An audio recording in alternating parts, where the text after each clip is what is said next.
कि हम सब लोग, हम सबके अंदर तो एक चेतना ही काम करती है ना कि हम समाज के लिए कुछ करें। ऐसा थोड़ा ना कि नहीं करती है, करना चाहते भी हैं। अब आपके मन में एक हिस्सा ऐसा होगा जो चाहता होगा यार अपनी जिंदगी ठीक से जी लो, बाकी छोड़ो, भाड़ में जाए। ये अभी कम हावी होगा तो भी आज से 5-7 साल बाद ज्यादा हावी हो जाएगा जब आप नौकरी में आएंगे। अभी आपके मन में होगा कि मैं आईएएस बन के, आईपीएस बन के क्रांति कर दूंगा, जिले को ठीक करूंगा, राज्य को सुधार दूंगा, इतिहास के 2 चरण होंगे, मुझसे पूर्व और मेरे बाद का चरण हो जाएगा, ऐसा मन में आता होगा।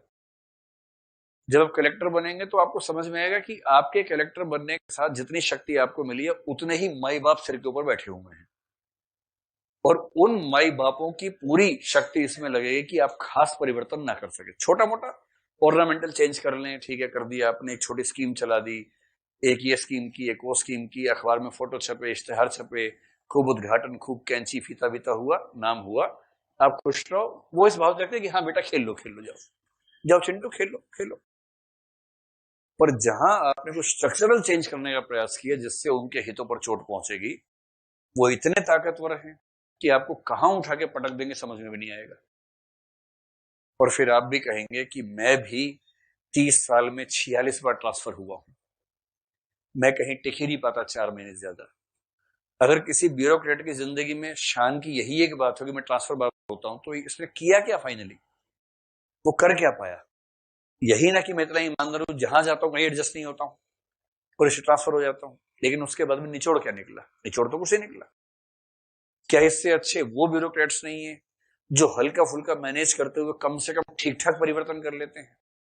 अब ये बड़ी दुविधा है, जब आप जाएंगे प्रशासन में बड़ी दुविधा है कि आप हर बात पे क्रांति करना चाहते हैं या आप सामान्य बातों पे झगड़ा किए बिना कहीं कहीं क्रांति कर देना चाहते हैं। कौन सी पॉलिसी लेके चलेंगे? ये दोनों किस्म की पॉलिसी चलती हैं। तीसरे वो हैं जिन्हें क्रांति करनी ही नहीं, उनकी क्रांति हो गई है इस बनते ही, इतनी ही करनी थी, अब तो क्रांति का भोग करना है केवल अगले 30 साल तक। तो जब आप कुछ बड़ा करना चाहेंगे दबाव पड़ेंगे बहुत सारे।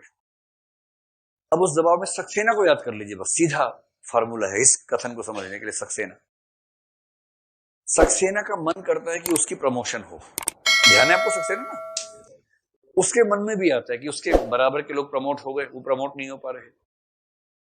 जैसे ही दास साहब ने उसको केस दिया, यानी कि डीआईजी सिन्हा ने ये कहा कि दास साहब ने आपका नाम बताया है, उसके मन में पहला भाव क्या आया कि पहली बार मुख्यमंत्री ने इतना भरोसा किया है, बस इस बार ठीक से काम करूंगा तो प्रमोशन हो जाएगा। यही भाव तो आया। ये कौन सा भाव है? स्वार्थ का भाव है, स्व का भाव है, जो कि स्वाभाविक है, सब में आता है।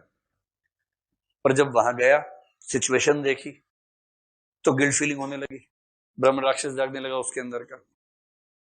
अब जैसी वो मिलता है महेश से या हीरा से या रुकमा से या बिंदा से, उसके अंदर का जिम्मेदार व्यक्ति जाग उठता है, सुपर ईगो, और उसको लगता है कि अगर इनकी आह लेके अपना मैंने प्रमोशन ले लिया ना तो मैं जी नहीं पाऊंगा, और प्रमोशन की शर्त है इनकी आह लेके प्रमोशन लेना।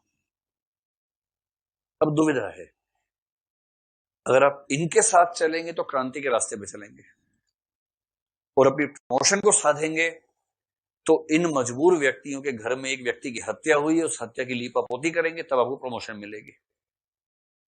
इसकी इच्छा दोनों है, प्रमोशन भी चाहिए और ये सपना भी कि मेरे आईपीएस होने की वजह से किसी की जिंदगी सुधर जाए, मैं ये भी करना चाहता हूं।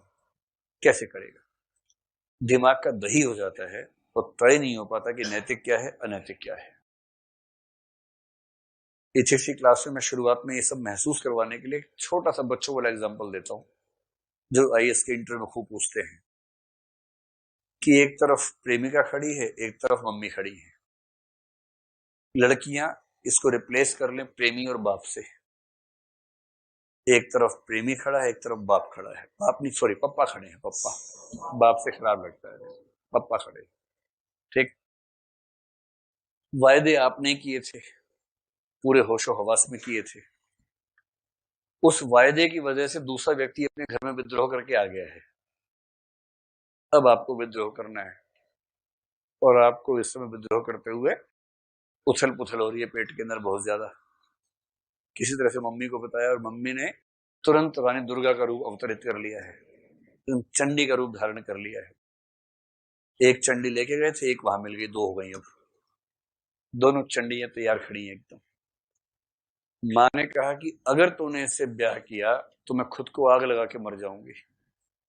और उसने पूरा माहौल बनाने के लिए मिट्टी का तेल छिड़क लिया अपने ऊपर और माचिस हाथ में, लाइटर सॉरी, और एक दो बार ऑन करके दिखा दिया कि मजाक मत समझ, जलता है, सच में जलता है।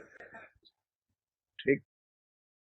अब बेटा दबाव में है, जिस माँ ने मुझे जन्म दिया, जिसने पाला पोसा, आदि आदि आदि। इधर प्रेमिका कह रही है कि अगर ऐसा माहौल बनाने से बात बनती है तो मैं बना देती हूँ, ऐसी क्या दिक्कत है। मिट्टी के तेल की बोतल एक और भी रखी हुई थी, उसने वो उठा ली, उससे भी छिड़क लिया, और लाइटर उसके पास भी है, लाइटर वैसे भी रखती है तो उसके पास लाइटर है। अब और अब अच्छा, मिट्टी के तेल की बोतलें दो ही थी, तीन थी नहीं, इसलिए क्योंकि ऐसे में लड़का सोचता है कि मैं ही मर जाऊं, खत्म करो यार बात को, तो वो ऑप्शन मिलेगा ही नहीं आपको जीवन में।